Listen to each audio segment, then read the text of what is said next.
Pernahkah Anda membayangkan bagaimana rasanya memiliki segalanya, kekayaan, kekuasaan, dan kehormatan, lalu kehilangan semuanya hanya dalam sekejap mata?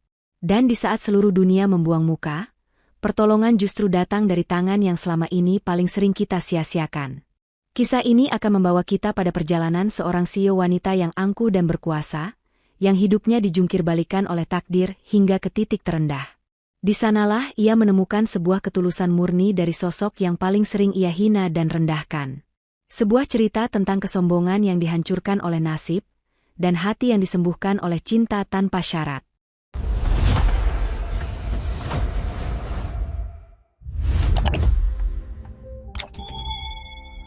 Selamat datang kembali di Ken Arok Productions, tempat di mana setiap cerita membawa hikmah dan pelajaran berharga. Sebelum kita menyelami kisahnya lebih dalam, kami ingin mengajak saudara-saudaraku sekalian untuk sejenak menekan tombol subscribe, like, dan berikan komentar terbaik Anda di bawah. Setiap dukungan dari Anda adalah bahan bakar semangat bagi kami untuk terus menyajikan cerita-cerita yang bermakna. Dan sebagai balasan atas kebaikan Anda, kami doakan dari hati yang paling tulus, bagi siapa saja yang sudah subscribe, semoga hidupnya senantiasa dilimpahi rezeki yang berkah melimpah, diberikan kesehatan yang sempurna, keluarga yang sakinah, dan kebahagiaan yang tiada putusnya di dunia dan akhirat. Mari kita aminkan bersama-sama. Amin. Amin ya Rabbal Alamin. Jangan lupa juga untuk absen di kolom komentar. Anda sedang menyimak cerita ini dari daerah mana saja? Mari kita ramaikan. Insya Allah, doa-doa baik kita semua akan diijabah oleh Tuhan, penguasa alam semesta. Baiklah, mari kita mulai kisahnya. Di puncak salah satu gedung pencakar langit yang menembus pekatnya polusi Jakarta, di sebuah ruangan kantor yang lebih pantas disebut singgasana daripada ruang kerja, duduklah seorang wanita bernama Rahma. Di usianya yang bahkan belum genap kepala 3, Rahma telah menjadi seorang ratu di kerajaannya sendiri. Ia adalah pendiri sekaligus CEO dari AirCorp, sebuah perusahaan rintisan di bidang teknologi yang nilainya melesat bak meteor, membuatnya menjadi salah satu wanita muda paling berpengaruh di negeri ini. Wajahnya yang rupawan seringkali menghiasi sampul majalah bisnis, dielu-elukan sebagai simbol kesuksesan dan kecerdasan. Namun, di balik semua pujian dan kilatan lampu kamera, ada sisi lain dari Rahma yang hanya diketahui oleh orang-orang di lingkar dalamnya. Tatapan matanya setajam elang, senyumnya mahal dan jarang sekali tulus, dan setiap kata yang keluar dari mulutnya adalah perintah mutlak yang tak bisa dibantah.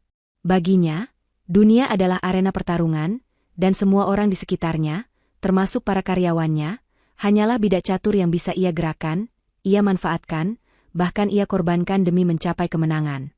Kesuksesan telah membuatnya lupa cara untuk merasa, lupa cara untuk peduli.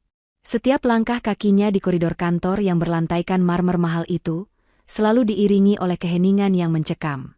Para karyawan akan sontak menundukkan kepala, bukan karena rasa hormat yang tulus, melainkan karena rasa takut akan badai amarah yang bisa meledak kapan saja hanya karena kesalahan terkecil. Dan di antara semua bidak caturnya, ada satu sosok yang tampaknya menjadi langganan pelampiasan kekesalan dan ketidaksukaannya. Namanya Dika. Seorang office boy pendiam yang selalu mengerjakan tugasnya dengan tekun dan tanpa keluhan. Namun di mata Rahma, Dika adalah simbol dari semua hal yang ia benci dalam hidup. Kelemahan, kepasrahan, dan kemiskinan. Tetesan kopi yang tak sengaja tumpah di lantai, atau dokumen yang terlambat diantar beberapa detik, bisa menjadi dosa besar yang membuat Dika harus menahan caci maki pedas di hadapan puluhan pasang mata lainnya. Rahma seolah menikmati saat-saat ia bisa menunjukkan kuasanya pada sosok yang paling tak berdaya di kantor itu. Ia tidak pernah tahu bahwa roda kehidupan berputar dengan cara yang sangat misterius. Ia yang berdiri angkuh di puncak, sama sekali tidak menyadari bahwa langit di atasnya sudah mulai mengumpulkan awan kelabu, bersiap untuk menumpahkan badai dahsyat yang akan meruntuhkan semua yang telah ia bangun dengan kesombongannya. Dan benar saja, saudara-saudaraku, awan kelabu yang menggantung di atas singgasana megah AirCorp akhirnya menumpahkan isinya, bukan dalam bentuk gerimis, melainkan badai dahsyat yang datang tanpa ampun.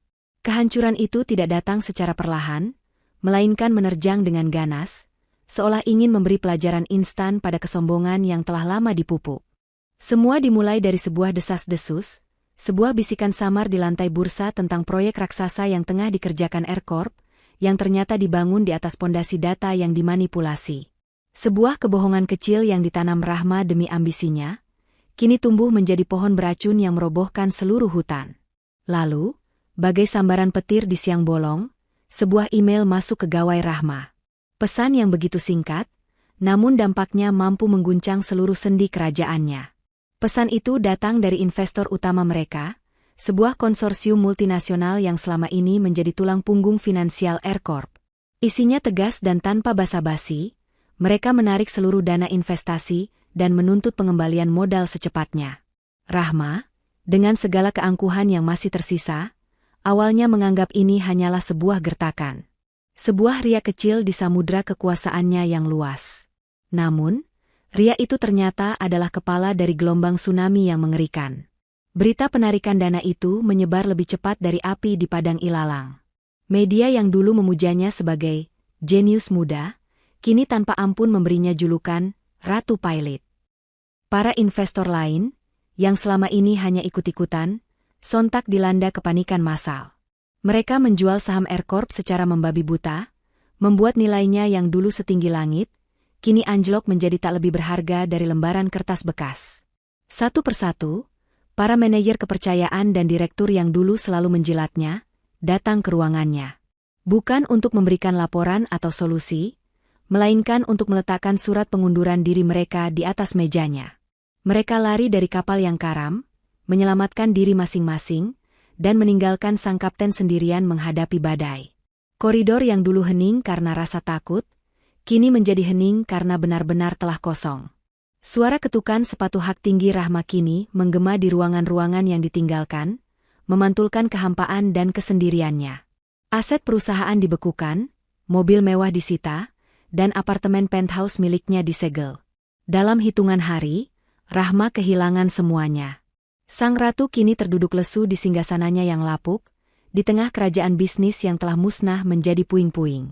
Ia yang dulu selalu memandang rendah seluruh dunia, kini harus mulai belajar bagaimana rasanya dipandang rendah oleh dunia. Sekarang, mari sejenak kita tinggalkan puing-puing kemegahan Air Corp yang kini sunyi senyap. Kita bergeser ke sudut lain dari cerita ini, ke sebuah dunia yang berada di kutub yang berlawanan. Sebuah dunia yang jauh dari gemerlap kemewahan, intrik kekuasaan, dan ambisi yang membakar. Kita menuju ke sebuah kamar kos sederhana di gang sempit pinggiran kota, tempat di mana temboknya telah kusam dimakan waktu dan udaranya terasa lembab. Di sanalah tinggal seorang pemuda bernama Dika. Tidak seperti Rahma yang langkahnya menggetarkan lantai, langkah Dika nyaris tak terdengar. Wajahnya selalu tampak teduh, meski menyimpan jejak kelelahan yang dalam. Gerak-geriknya penuh dengan kesantunan orang desa yang belum terkontaminasi kerasnya ibu kota. Di kantor, ia adalah sosok yang nyaris tak terlihat, bayangan yang bergerak dari satu sudut ke sudut lain untuk memastikan semuanya bersih dan rapi. Ia adalah orang pertama yang datang dan seringkali menjadi yang terakhir pulang. Bagi Dika, pekerjaan sebagai office boy di Air Corp dengan gaji yang pas-pasan itu bukanlah sekadar rutinitas untuk menyambung hidup. Bukan. Pekerjaan itu adalah jembatan harapan, tali penyambung nyawa bagi orang yang paling ia cintai di dunia ini. Jauh di kampung halamannya, ibunya terbaring lemah, berjuang melawan penyakit kronis yang perlahan menggerogoti sisa-sisa kekuatannya. Setiap lembar rupiah dari gajinya, ia kumpulkan dengan cermat, ia sisihkan dengan pengorbanan.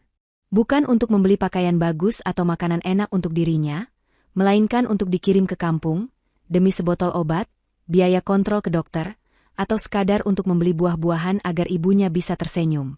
Inilah alasan mengapa ia mampu menelan setiap caci maki yang keluar dari mulut Rahma. Inilah alasan mengapa ia sanggup menahan setiap tatapan merendahkan dari karyawan lain. Baginya, semua penghinaan itu hanyalah angin lalu, duri-duri kecil yang harus ia lewati di jalan perjuangannya.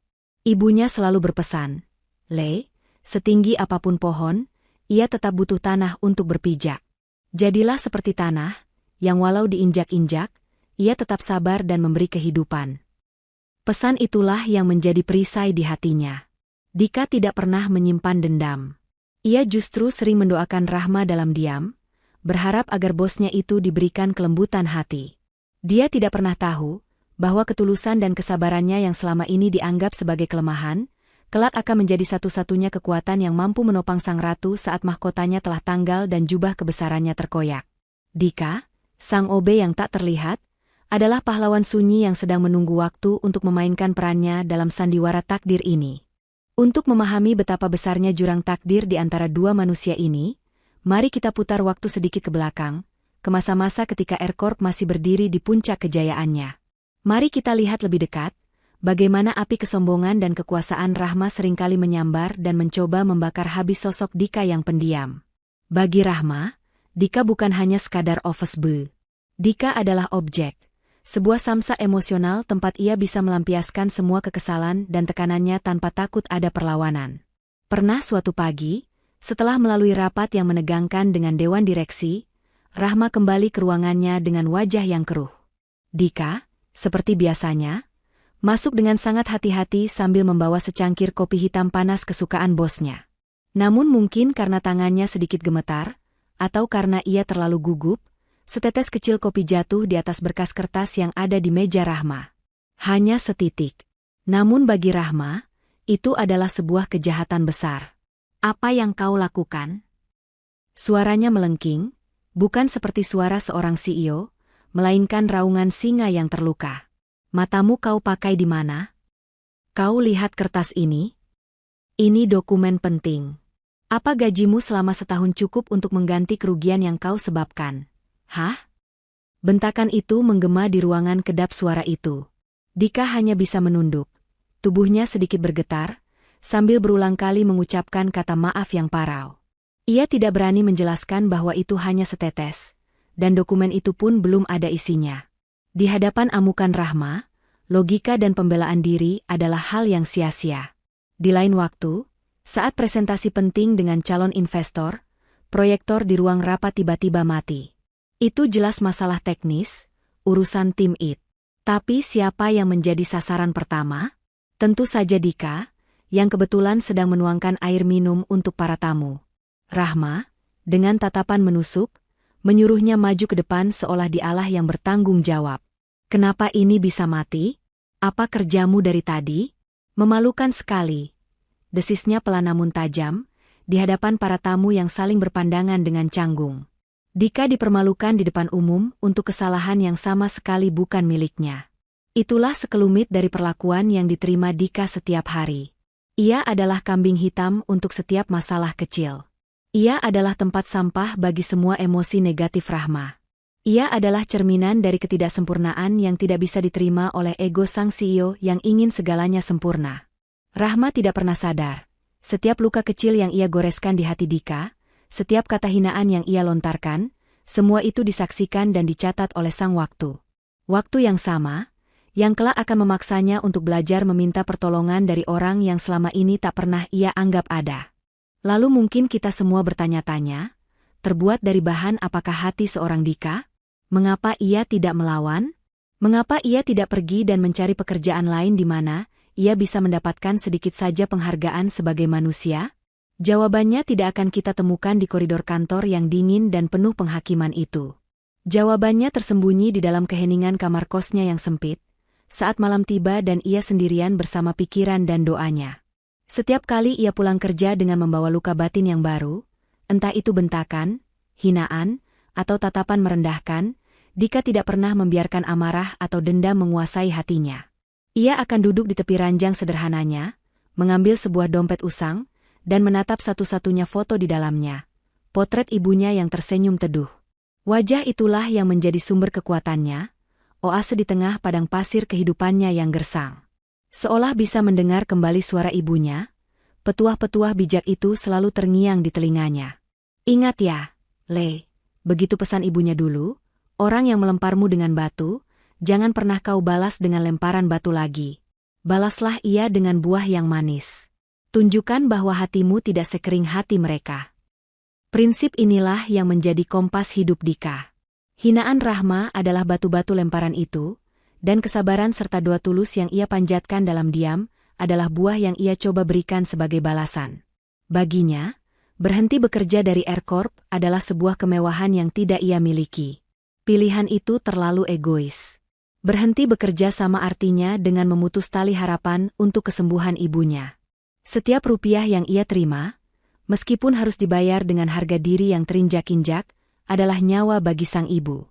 Ia memegang teguh keyakinan bahwa tidak ada pekerjaan yang hina. Yang hina adalah perbuatan mencuri, menipu, atau menyakiti orang lain demi keuntungan pribadi. Pernah suatu sore hujan turun begitu deras. Dari posnya, ia melihat Rahma berdiri gelisah di lobi, menanti jemputan yang tak kunjung tiba.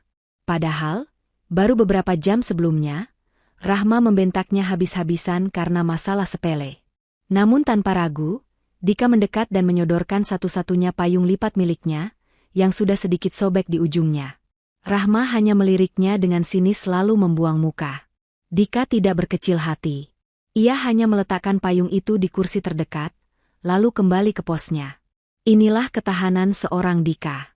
Kekuatannya tidak terletak pada jabatan atau kekayaan, melainkan pada keluasan hatinya yang mampu menampung segala perlakuan buruk dan mengubahnya menjadi kebaikan. Ia adalah bukti nyata bahwa ketulusan adalah perisai paling kokoh dalam menghadapi badai kehidupan manapun. Dan Dika, dengan segala kesabaran dan ketulusannya, terus menjalani hari-harinya seperti biasa. Pagi datang, ia membersihkan lobi. Siang tiba, ia memastikan pantry tetap rapi. Sore menjelang, ia mengumpulkan cangkir-cangkir kotor.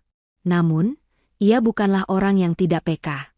Hatinya yang terbiasa merasakan, mulai menangkap ada sesuatu yang salah di udara.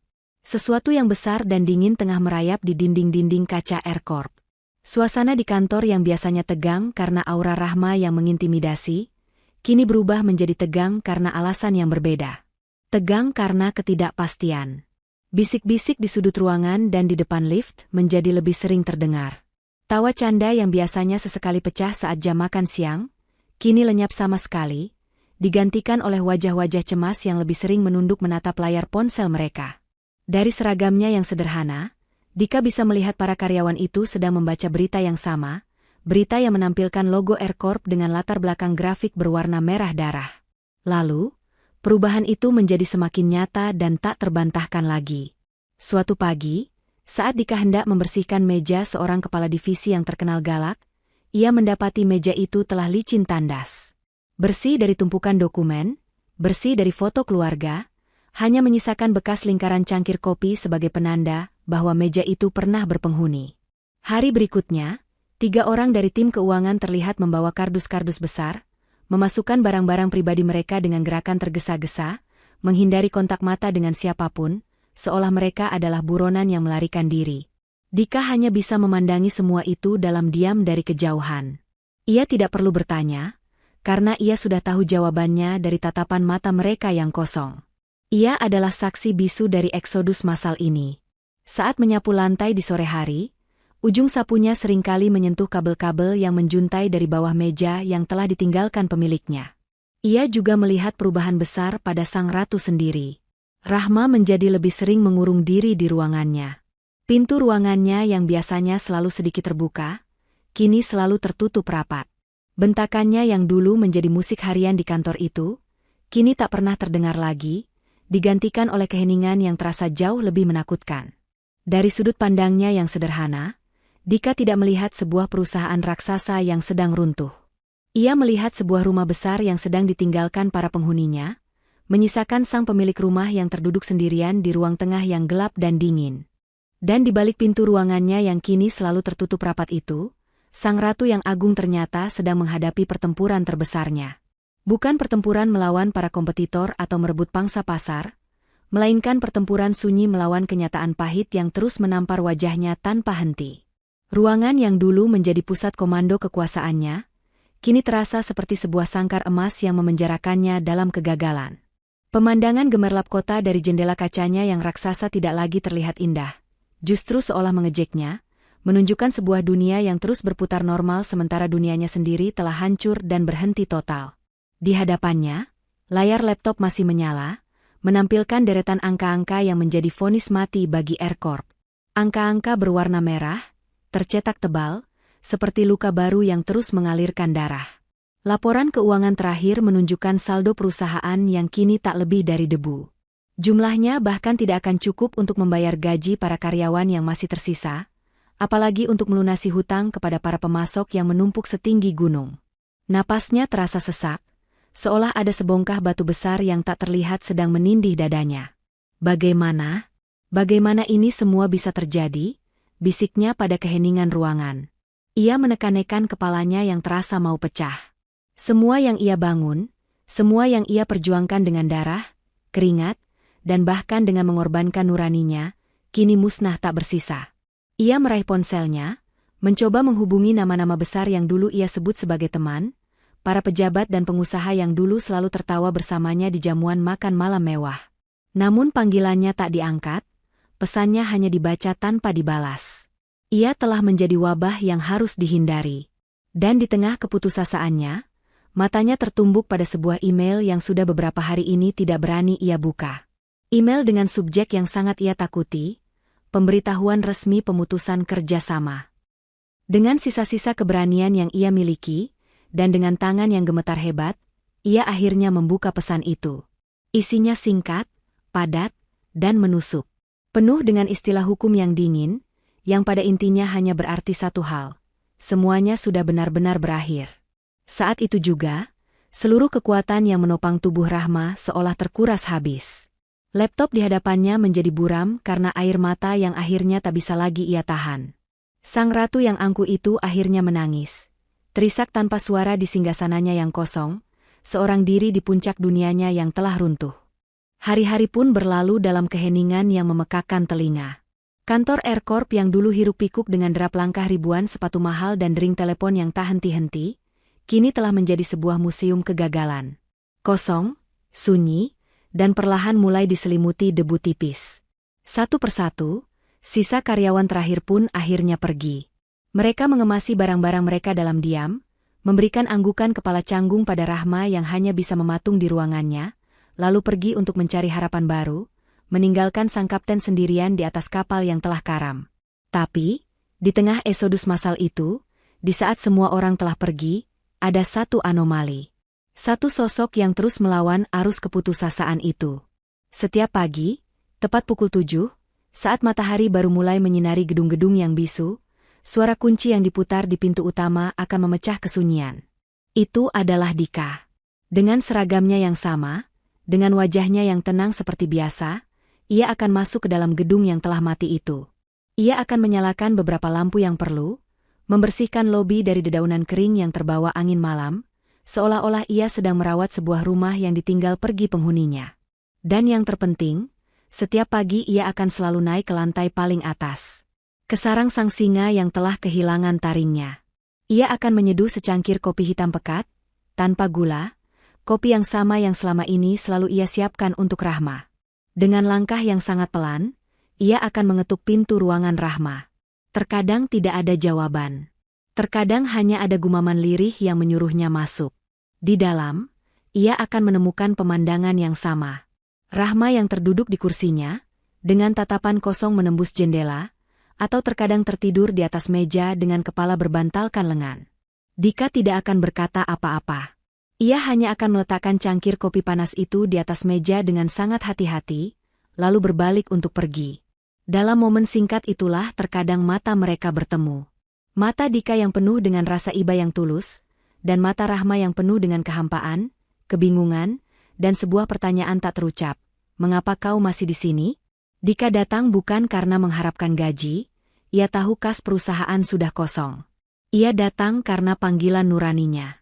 Ibunya pernah berpesan, jangan pernah meninggalkan orang yang sedang jatuh, Le. Karena saat itulah mereka paling membutuhkan sebuah pegangan, meskipun mereka terlalu gengsi untuk memintanya. Maka, di saat seluruh dunia telah menghakimi dan meninggalkan Rahma, hanya Dika, sang office boy yang dulu selalu ia pandang sebelah mata, yang tetap setia memberinya secangkir kehangatan di setiap pagi yang dingin dan penuh keputusasaan. Pagi-pagi berikutnya berjalan dalam ritual sunyi yang sama. Dika datang, membersihkan, membuat kopi, lalu pergi dalam diam. Rahma, yang masih terkurung dalam labirin keputusasaannya, perlahan mulai terbiasa dengan kehadiran Dika. Ia bukan lagi seorang pesuruh yang tak terlihat, melainkan satu-satunya detak kehidupan yang tersisa di gedung mati itu, satu-satunya penanda bahwa hari telah berganti. Hingga tibalah suatu pagi, di mana Rahma merasa bebannya telah mencapai puncak terberatnya. Malam sebelumnya ia sama sekali tidak bisa tidur. Surat-surat tagihan hutang seolah menjelma menjadi monster yang menari-nari di pelupuk matanya. Rasa putus asa yang begitu pekat menyelimuti dirinya, membuatnya berpikir bahwa mungkin menyerah dan mengakhiri semuanya adalah satu-satunya jalan keluar yang tersisa.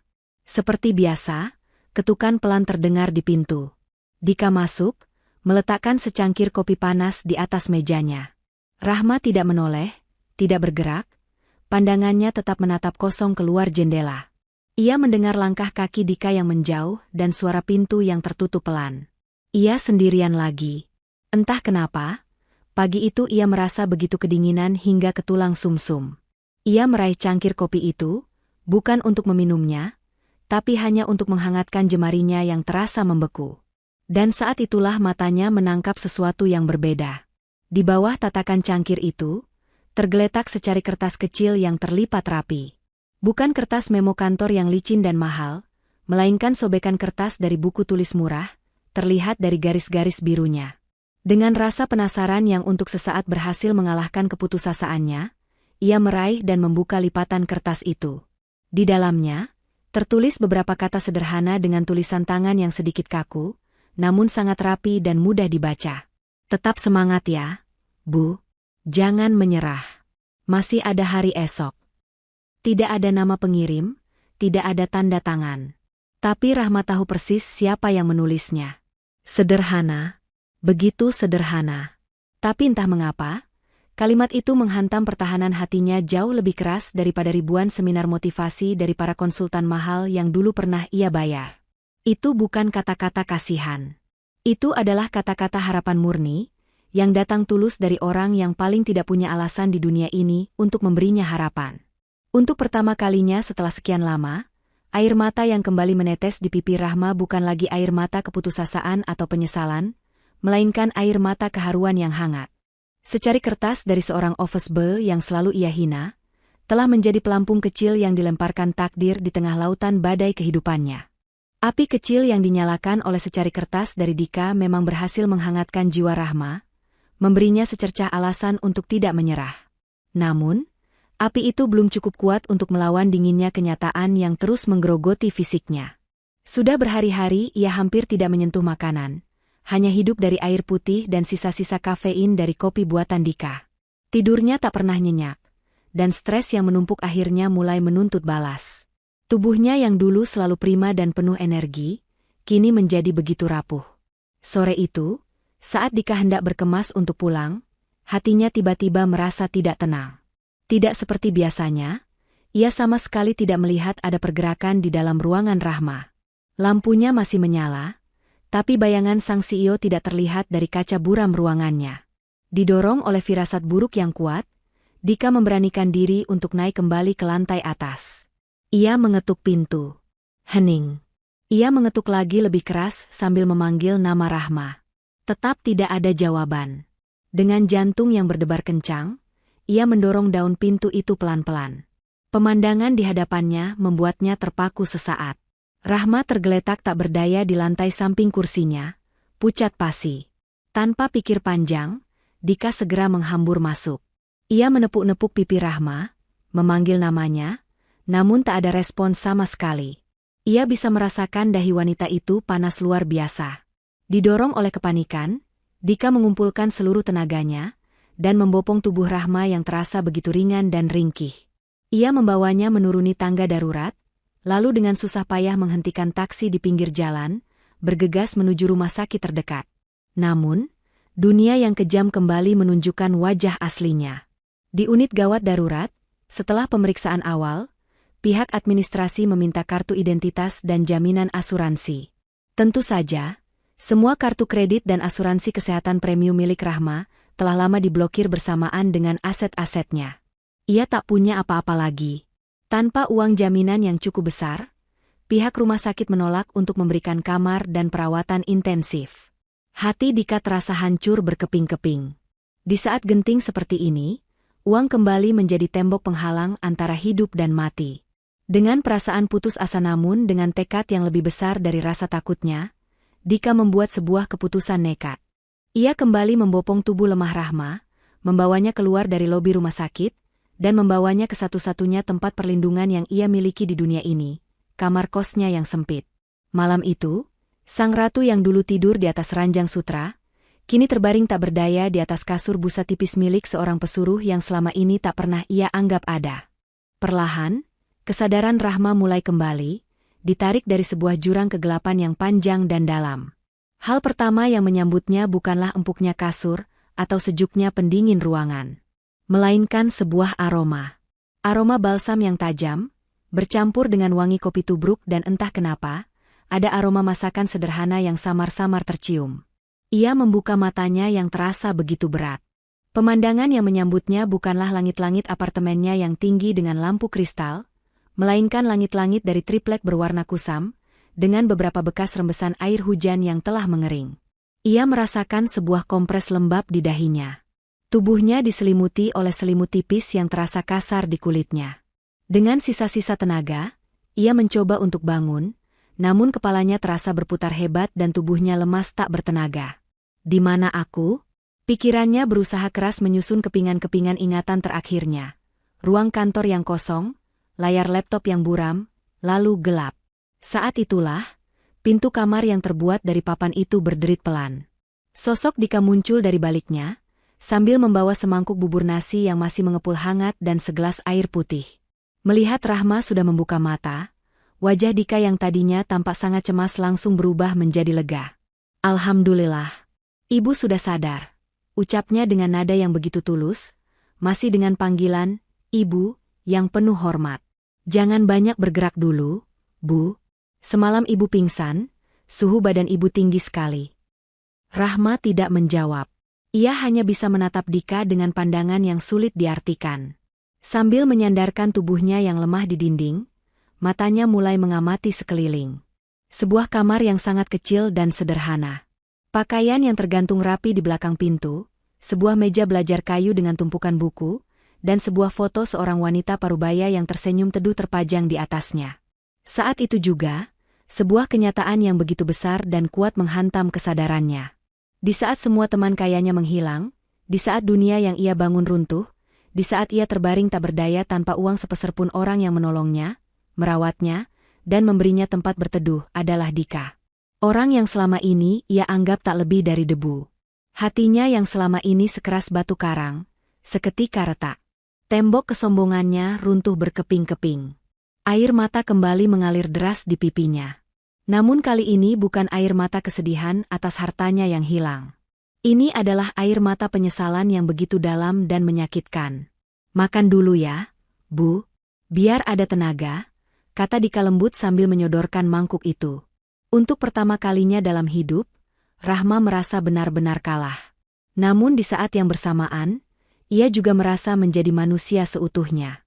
Di dalam kamar kos sempit itu, di bawah tatapan tulus seorang office boy, hati Rahma akhirnya mulai terbuka. Beberapa hari berikutnya, di bawah perawatan Dika yang sabar dan telaten, kesehatan Rahma berangsur-angsur pulih.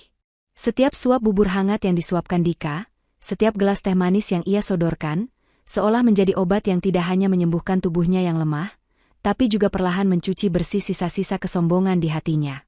Untuk pertama kalinya dalam hidupnya, Rahma mulai berbicara dengan Dika. Bukan untuk memberi perintah atau melontarkan hinaan, melainkan untuk bertanya. Bertanya tentang kehidupannya, tentang ibunya di kampung, tentang mimpi-mimpinya yang sederhana. Lidah Rahma yang terbiasa mengeluarkan kata-kata tajam, kini harus belajar mengejak kembali kata-kata seperti terima kasih, tolong, dan maaf. Namun, mereka sadar tidak bisa selamanya hidup dalam situasi seperti ini. Sisa tabungan Dika yang seharusnya ia kirim untuk ibunya, semakin hari semakin menipis untuk membeli obat dan makanan mereka berdua. Kepasrahan harus diubah menjadi tindakan. Titik baliknya datang di suatu malam, saat Dika memasak nasi goreng sederhana dengan bumbu warisan ibunya. Saat Rahma mencicipinya, ia terdiam sejenak. Rasanya begitu otentik, begitu kaya, dan begitu jujur. Jauh lebih lezat daripada makanan mahal manapun yang pernah ia santap di restoran mewah. Saat itulah, sebuah percikan api menyala di mata Rahma yang dulu kosong. Sisa-sisa kejeniusan bisnisnya yang lama tertidur, kini mulai bangkit. "Dika," ucap Rahma tiba-tiba, suaranya terdengar lebih mantap. Kamu Kamu punya bakat memasak yang luar biasa. Dan aku, ia berhenti sejenak, aku dulu bisa menjual apa saja. Bagaimana kalau kita memulai sesuatu? Sesuatu yang kecil. Dari dapur sempitmu ini.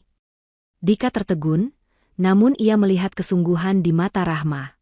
Dengan sisa uang yang mereka miliki, ditambah hasil menjual satu-satunya anting emas kecil yang masih menempel di telinga Rahma yang luput dari penyitaan, mereka memulai petualangan baru. Mereka menamai usaha rintisan mereka, Rasa Setia.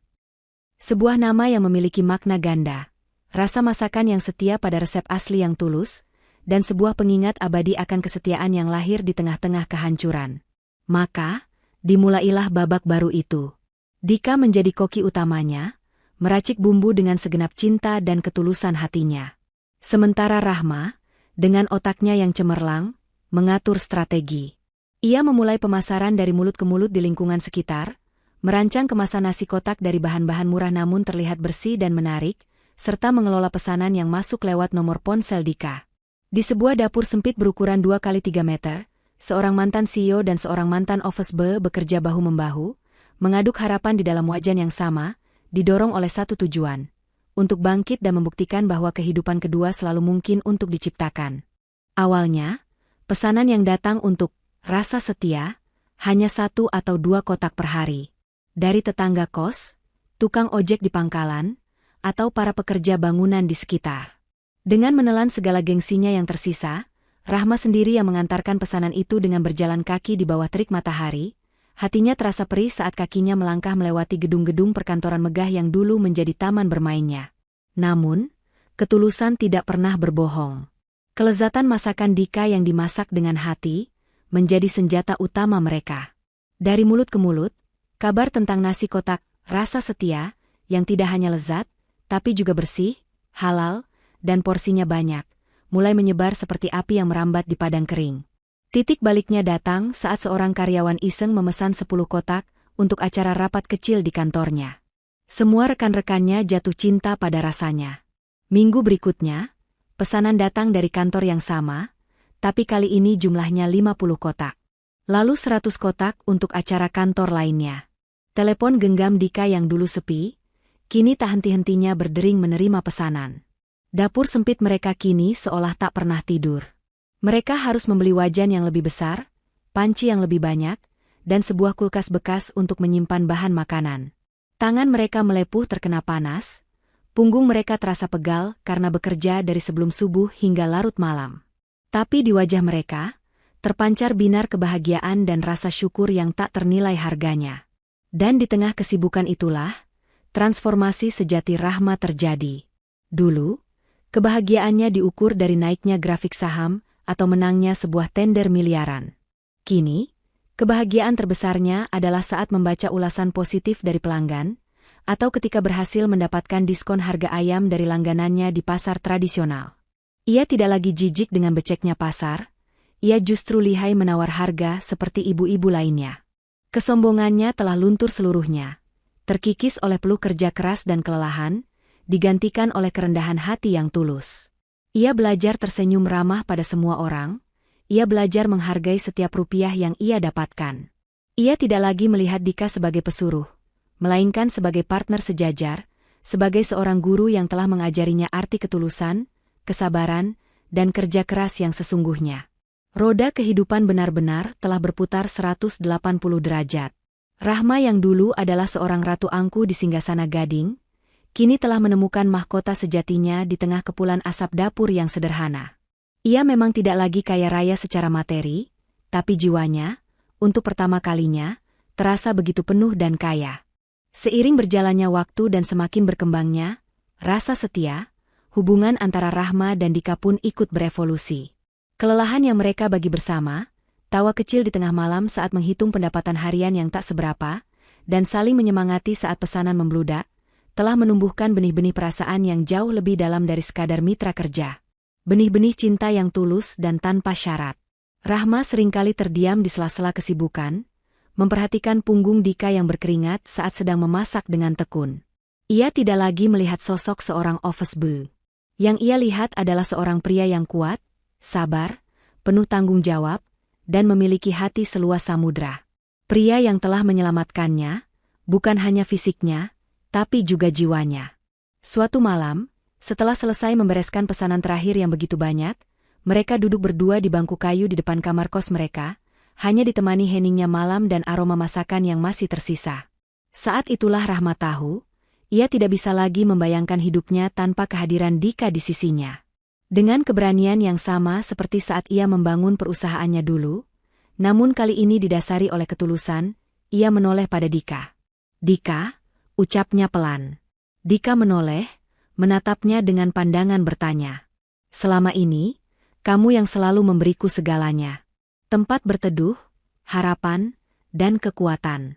Sekarang izinkan aku yang memberimu sesuatu." "Maksud ibu, Rahma?" tanya Dika bingung. Rahma tersenyum lembut. "Aku ingin memberimu seluruh sisa hidupku. Dika, maukah kamu menikah denganku?" Dika terpaku. Waktu seolah berhenti berputar. Pria yang seumur hidupnya terbiasa menerima perintah dan hinaan itu, kini menerima sebuah permintaan yang paling agung. Matanya berkaca-kaca, tak percaya dengan apa yang baru saja ia dengar. Dengan suara bergetar dan anggukan mantap, ia hanya mampu berucap, "Iya, iya, Rahma. Aku mau." Untuk pertama kalinya, ia memanggil nama itu, tanpa sebutan, ibu. Pernikahan mereka dilangsungkan jauh dari kata mewah. Tidak ada gedung megah, tidak ada gaun rancangan desainer, tidak ada pesta ratusan juta. Hanya sebuah akad nikah yang hikmat di masjid kecil dekat lingkungan mereka, dihadiri oleh beberapa tetangga dan pelanggan setia. Dan yang mengejutkan, beberapa mantan karyawan Aircorp yang mendengar kabar itu turut hadir. Mereka menatap dengan penuh kekaguman, melihat mantan bos mereka yang dulu sedingin es, kini tersenyum begitu hangat dan bahagia di samping pria yang dulu selalu mereka pandang sebelah mata. Pernikahan itu menjadi bukti bahwa cinta sejati tidak lahir dari kesamaan status atau harta, melainkan dari dua hati yang telah teruji oleh badai dan memilih untuk saling setia. Catering, rasa setia, yang dulu dimulai dari dapur kos yang sempit dan pengap, kini telah menjelma menjadi sebuah nama besar di industri kuliner. Mereka telah memiliki dapur sentral yang modern dan higienis, dengan puluhan karyawan yang mereka anggap seperti keluarga sendiri. Namun mereka tidak berhenti di situ. Dengan kejelian bisnis Rahma yang kembali terasah dan reputasi masakan Dika yang tak diragukan lagi, usaha itu kini telah merambah menjadi sebuah event organizer yang cukup disegani, spesialis menangani acara-acara syukuran dan pernikahan. Suatu hari, mereka mendapat proyek besar untuk menangani acara peluncuran produk di sebuah perusahaan multinasional. Gedungnya menjulang tinggi, tak jauh dari bekas kantor Aircorp. Saat mengawasi persiapan, Rahma sejenak menatap gedung-gedung pencakar langit yang dulu menjadi dunianya. Tidak ada lagi rasa sakit, iri, atau penyesalan di hatinya. Yang ada hanyalah senyum tulus dan rasa syukur yang meluap. Dika, yang kini menjabat sebagai kepala operasional, dengan cekatan mengatur para